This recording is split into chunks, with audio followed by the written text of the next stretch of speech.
여러분 안녕하십니까? 새노래TV의 강요엘입니다. 오늘은 신약성경 누가복음 16장 19절에서 31절에 나오는 말씀을 가지고 부자와 거지 나사로에 대해서 말씀을 드리도록 하겠습니다. 오늘 주시는 이 말씀은 이 땅에서 우리가 나그네로 살아가면서 어떤 목적을 가지고 살아가는지 그 목적에 따라서 결과가 바꿔진다는 세계를 말해주고 있습니다. 부자와 거지는 똑같이 이 땅에서 살았습니다. 부자와 거지는 아브라함을 모시고 사는 사람들입니다. 그런데 어떻게 해서 죽은 후에는 한 사람은 지옥 가고 한 사람은 아브라함 품에 들어갔냐 이 말입니다. 이에 대해서 우리는 오늘 정신을 차리고 이 말씀을 상고해 보도록 하겠습니다. 먼저 일대지입니다. 내가 생전에 어떻게 사느냐 하는 것이 사후 세계를 결정합니다. 먼저 부자가 등장합니다. 부자는 날마다 연락했다 했습니다. 여기서 연락은 잔치를 말합니다. 잔치를 하되 호화롭게 날마다 했다는 말입니다. 참으로 엄청난 부자인 것을 알 수가 있습니다. 부자는 아름다운 옷을 입었다고 했습니다. 부자가 입은 아름다운 옷은 색깔이 자주색입니다. 이 옷의 뜻은 왕의 옷이요, 두 번째는 제사장의 옷이요, 세 번째는 귀족들이 입는 옷 색깔을 말합니다. 이를 볼 때 부자는 단순히 돈만 많은 사람이 아니라 그 당시 나라에서 높은 지위에 있던 자임을 알 수가 있습니다. 다음으로 부자의 대문 밖에는 거지 나사로가 있었습니다. 거지는 이 땅에 살아가면서 주소가 없는 사람입니다. 바로 나그네의 삶을 살았다는 말입니다. 나사로는 부자의 상에서 떨어지는 부스러기로 배를 채우려 했고 그의 몸이 헌 곳을 개가 핥았다고 했습니다. 아픈 몸을 개들이 핥았다는 말은 개들에게 능욕을 당했다는 말입니다. 여기에 나오는 개들은 첫째, 이단자를 말합니다. 두 번째, 우상 숭배자라는 뜻을 가지고 있습니다.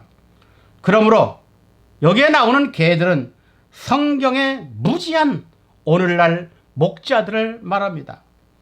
이에 대하여 이사야 56장 10절과 11절 말씀 보면 그 파수꾼들은 소경이요 다 무지하여 벙어리 개라. 능히 짖지 못하며 다 꿈꾸는 자요 누운 자요 잠자기를 좋아하는 자니 이 개들은 탐욕이 가득하여 족한 줄을 못하는 자요 그들은 몰각한 목자들이라. 다 자기 마음대로 그 길을 가는 자들이요 이익만 도모하는 자다 그랬습니다. 나사로는 부자에게서 버림을 받은 자로서 부자의 대문에 살고 있었습니다. 왜 거지 나사로가 대문에 살았을까요? 대문은 성경에서 보니까 기다림의 장소입니다. 기다림의 장소는 곧 메시아를 만날 수 있는 장소라는 말입니다. 잠언서 8장 34절에 보면 누구든지 내게 들으며 날마다 내 문 곁에서 기다리며 문설주 옆에서 기다리는 자가 복이 있다고 했습니다. 아브라함의 조카 롯은 소돔 성문 밖에서 두 천사를 만났고 두 천사를 통해서 소돔성의 심판을 알게 됐습니다. 바로 이런 것이 대문 밖입니다. 두 번째 대지입니다. 부자와 거지 나사로는 같은 날 죽었습니다. 누가복음 16장 22절과 23절에 보면 그 거지가 죽어 천사들에게 받들려 아브라함의 품에 들어가고 부자도 죽어 장사됨에 저가 음부에서 고통 중에 눈을 들어 멀리 아브라함과 그 품에 있는 나사로를 보았다고 했습니다.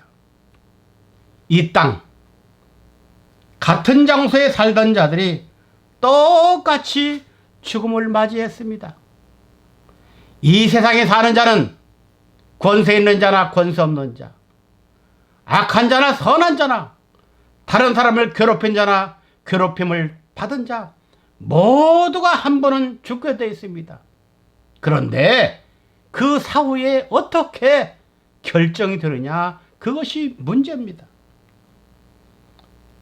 먼저 거지는 죽어서 천사들에게 받들려 아브라함 품에 들어갔다고 했습니다. 거지의 영혼은 천사가 받들어갔다는 말입니다.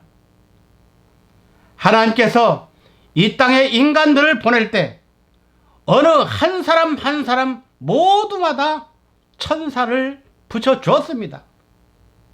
마태 18장 10절, 삼가 이 소자 중에 하나도 업신여기지 말라. 너에게 말하노니 저희 천사들이 하늘에서 하늘에 계신 내 아버지의 얼굴을 항상 뵙느니라 그랬습니다. 이 천사가 나사로의 영혼을 아브라함 품으로 인도해 줬다는 말입니다. 나사로는 죽어서 그 영혼을 천사들이 받들고 어디로 갔냐? 아브라함 품으로 갔습니다. 천사들의 인도된 거지 나사로가 간 곳은 바로 하나님의 품이 아닌 아브라함의 품이라는 것입니다. 사람은 죽으면 하늘나라 간다, 하나님 앞으로 간다 다 말합니다. 그런데 왜 예수님은 죽은 거지 나사로가 아브라함 품으로 갔다고 했느냐, 참으로 궁금합니다. 아브라함은 구약시대의 인물입니다. 그러나 마지막 종말 때 오시는 분도 아브라함과 같은 분으로 오신다는 말입니다. 구약의 아브라함은 하나님의 언약을 받은 시작자로서 그림자적인 인물이요 믿음의 조상이었습니다. 그러나 종말 시대에 오시는 아브라함은 언약의 완성을 이루시는 실체적 인물입니다. 그러므로 하늘나라의 주인공은 구속사의 실체를 이루시는 분이라는 것을 우리는 알 수가 있습니다. 그래서 아무리 예수 그리스도를 열심히 믿는다 할지라도 아브라함의 자손으로 인정받지 못하면 하나님 나라에 들어갈 수 없다는 말입니다. 누가복음 19장 9절 말씀 보면 예수께서 이르시되 오늘 구원이 이 집에 이르렀으니 이 사람도 아브라함의 자손임이라 그랬습니다. 다음으로 부자도 죽어서 장사 지냈습니다. 부자는 죽었지만 그 영혼을 인도할 천사는 없고 오직 그 시체를 장사 지냈다고만 했습니다. 천사의 인도도 없이 장사를 지낸 부자는 아브라함 품으로 들어가지 못하고 음부로 떨어졌습니다. 여기서 우리가 반드시 알아야 할 것은 거지 나사로는 죽어서 그 영혼을 천사가 받들어서 아브라함에게 갔지만 부자는 그 영혼을 받들어줄 천사가 없었다는 점입니다. 천사는 하나님과 구원받은 성도들을 위해 심부름하는 영물이라고 히브리서 1장 14절에 나옵니다. 모든 천사들은 부리는 영으로서 구원 얻을 후사들을 위하여 섬기라고 보내심이 아니뇨 그랬습니다. 부자에게 있어야 할 천사가 없다는 말은 부자의 신앙에 어떤 문제들이 발견됐다는 말입니다. 신앙에 문제가 있으면요 자기에게 있던 천사가 떠납니다. 우리는 그걸 조심해야 돼요. 마지막 때까지 하나님이 붙여진 천소가 나에게 없으면 범죄하게 되어 있습니다. 부자에게서 천사가 떠난 이유가 뭡니까? 첫째, 부자의 신앙은 하나님이 인정하지 않는 잘못된 신앙이었음을 가르쳐 줍니다. 두 번째, 부자는 아브라함을 혈통적인 이스라엘 조상의 아버지로 믿었지만 영적인 아버지로는 믿지 않았다는 말입니다.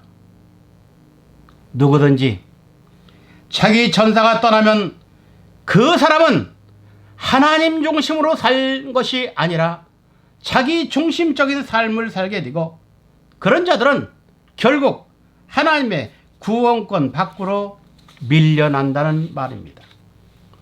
음부가 들어간 곳은 믿지 않는 자들만 음부로 들어가는 것이 아니라 잘못 믿는 자들도 음부로 들어간다는 말입니다. 음부는 악인이 가는 세계지만 감각이 있습니다. 천국의 사람들을 보기도 합니다. 의식이 있습니다. 음부는 흑암과 고통, 고민만 가득하고, 음부는 하나님을 잊어버린 자들이 가는 곳입니다. 시편 9편 17절, 악인이 음부로 돌아가며 하나님을 잊어버린 모든 열방이 그리하리로다. 하나님을 부르면서도 성경을 모릅니다. 성경은 하나님 자신을 계시해 놓은 책입니다. 하나님을 알려면 성경을 알기를 원합니다. 성경 아는 것이 바로 하나님을 아는 것이기 때문입니다. 부자는 믿는다고만 했지 성경에 대해서는 무료아니었습니다. 걔들 또한 성경에 대한 몰각한 목자들이라고 했습니다. 그들이 갈 곳은 바로 음부입니다. 부자는 음부의 고통 중에 눈을 들어 멀리 아브람과 그 품속에서 평안하고 만족스럽게 있는 나사로를 바라봤습니다. 부자는 아브람에게 물 한 봉어를 요청하는 눈물겨운 호소를 했지만 아브람은 단호히 거절했습니다. 부자가 떨어진 음부에 물이 없다는 말은 그 어떤 생명의 역사도, 조그마한 감사조차도 전혀 없는 곳이란 말입니다. 생명이 없는 곳입니다. 그것은 감사치 않은 자들이 떨어진 장소입니다. 그것은 예수께서 말씀하시기를 구더기도 죽지 않고 불로써 소음치듯 하는 지옥이라고 말했습니다. 부자는 이 땅에 살아가는 동안 어떻게 살았습니까? 아브라함이 가로되 예, 너는 살았을 때 내 좋은 것을 받았잖니. 부자는 이 땅에서 좋다고 하는 것은 다 가지고 있었습니다. 그러나 하나님의 선한 구속사업을 위해서는 한 개도 사용하지 않고 자기만 위해서 사용했다는 말입니다. 그리고 전혀 회개도 없었습니다. 그래서 아브라함은 예, 너 그것을 기억해봐, 그랬던 거예요. 사랑하는 여러분들, 죽음 전의 인생은 대단히 중요합니다. 그 이유는 죽음 후를 포함한 전 생명의 방향이 결정되는 시기가 되기 때문입니다. 사후에 채워진 운명 속에서는 아무도 그 상황을 바꿀 수가 없습니다. 우리의 운명을 바꿀 수 있는 것은 오직 우리 육체가 살아있고 이곳에서 하나님의 말씀, 성경을 깨닫고 믿고 그대로 감사하는 것밖에 없다는 말입니다. 세 번째 대지입니다. 아브라함 품속에 있는 거지의 이름을 예수님은 나사로라고 불러주었습니다. 아브라함이 부자를 부를 때는 너는 이라고 했지만 나사로의 이름은 오늘 성경 본문에 원어에서 볼 때 4번 나오고 우리 한국어로 볼 때는 5번 나옵니다. 거지에게 이름을 붙여준다는 것은 큰 의미가 담겨져 있습니다. 바로 나사로의 이름은 천국에서 기억된 이름이라는 뜻입니다. 나사로는 하늘 생명책에 확실하게 기록될 이름의 모형인 것입니다. 사람이 이 땅에 살아가면서 가장 중요한 문제가 있다면 그것은 우리 각자 이름이 하나님 나라의 생명책에 기록되느냐 안 되느냐, 이것이 가장 문제입니다. 그렇다면 어떤 사람이 생명책에 기록될 수 있습니까?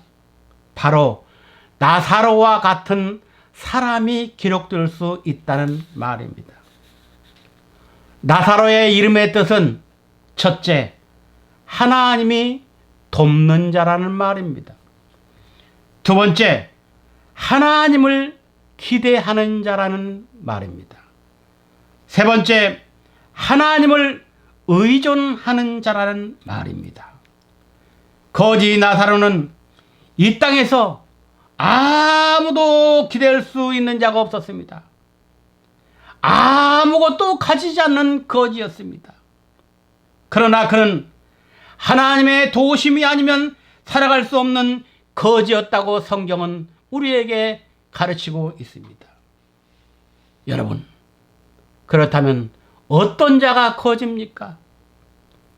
거지는 첫째, 스스로 겸손하게 낮추다. 두 번째, 거지는 머리를 낮게 숙이다는 말입니다. 한마디로 거지라는 뜻은 겸손한 자를 가르치는 표현입니다. 신앙이란 내가 신령한 거지 나사로가 되는 것을 말합니다. 하나님만 믿고 그분의 도우심을 바라며 그분에게 의지하고 사는 자를 말합니다. 그렇게 살 때 내 이름은 생명책에 하나님께서 기록해 줄 줄 믿는 것입니다. 네 번째 대지로, 천국은 아브라함 품과 같은 곳입니다. 나사로는 천사들의 손에 의하여 아브라함 품에 들어갔습니다. 아브라함 품은 어떤 곳이냐? 미래의 메시아적 향연에 있어서 아브라함이 가까이의 자리를 차지하는 영예를 의미합니다. 나사로가 아브라함 품속에 있었던 것은 아브라함의 신앙의 출발과 순종과 생애 속에서 나사로도 하나님의 은혜로 자기 전체를 아브라함에게 일치시킨 삶을 살았다는 말입니다.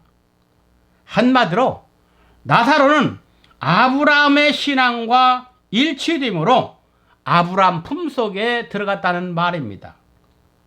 이에 대하여 요한복음 8장 39절에 보면 너희가 아브라함의 자손이면 아브라함의 행사를 하라고 했던 것입니다. 부자도 아브라함을 아버지라고 불렀습니다. 이것은 유대인의 혈통이라고 해서 아브라함의 자손이 된다는 말이 아닙니다. 세례 요한은 당시 바리새인과 서기관들에게 너희들 속으로 아브라함이 우리 조상이라 생각하지 말라고 책망했던 적이 있습니다. 혈통적 조건은 구원에 어떤 영향도 끼치지 못합니다.